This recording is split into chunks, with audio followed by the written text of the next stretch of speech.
Hey, listen, it is my privilege and pleasure to welcome you here today. We're delighted to have you participate in the first annual Strategic Land Power Symposium. And Greg highlighted the numbers, 81 in person and over 300 participating virtually.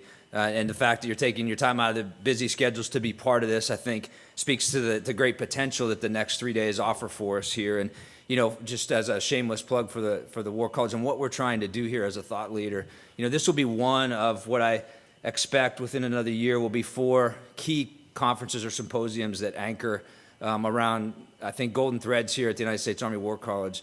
In January, it's a strategic leadership forum. We kicked that off for the first time this year. It was a tremendously valuable experience for us. In March, we hosted a PLA conference, which also proved to be very insightful, I think, and very helpful, and was fascinating to see who that drew here to support those exchange of ideas and thoughts about our pacing challenge. This event in the spring, and then we anticipate growing into a civil relations conference as well to get after that piece of our professional responsibilities. And so it is great to have you here and for us to keep the momentum going here as an institution of choice and a global thought leader in strategic land power. I do want to thank our distinguished guest speakers, Lieutenant General John Evans, who will speak later this week, Major General Pat Roberson, who will speak today, Brigadier General Stephanie Ahern, and also later today, Mr. Mike D'Onofrio, for their gracious support. And I definitely want to thank General Hoover for serving as our senior mentor during the symposium. And I want to extend special thanks to our panelists for researching important topics that support the United States Army and the Joint Force modernization efforts.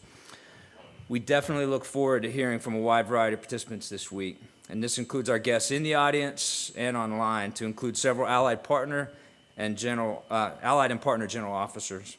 And last but certainly not least, I want to thank the faculty and staff who arranged this event. They spent many hours over the past year planning and preparing for this event, and I want to thank you on behalf of the Army War College faculty. We've gathered an impressive lineup, as I said, this week to address important issues related to the strategic role of land power. And I want to take a moment to highlight what's familiar, I think, to most in this room for sure, the operational environment, and how this symposium may help generate solutions for the Army to consider for the nation to win in an uncertain future. Certainly the Army plays a key role in helping the nation and the Joint Force realize defense priorities. However, the Army faces its own array of challenges.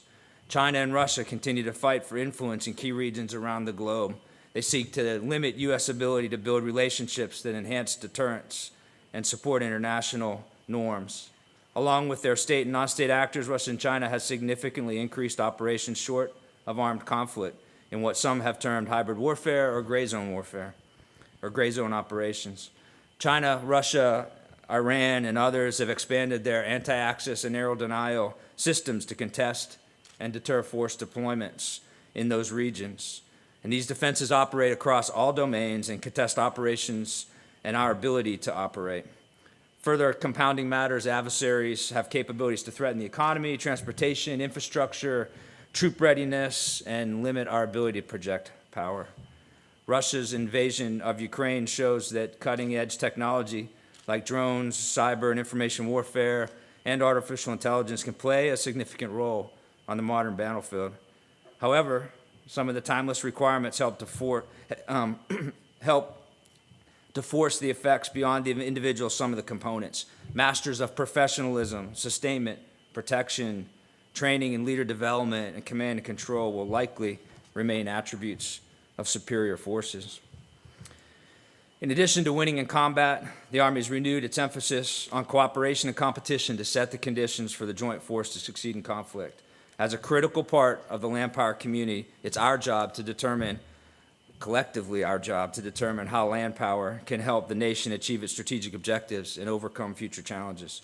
And this is precisely the goal of this symposium, for us to encourage discussion about the future role of strategic land power and to provide actionable solutions to help inform senior leaders about how the Army and the greater land power community can contribute to achieving the national objectives, not only in conflict, but also in cooperation, competition, and as part of a concept of integrated deterrence.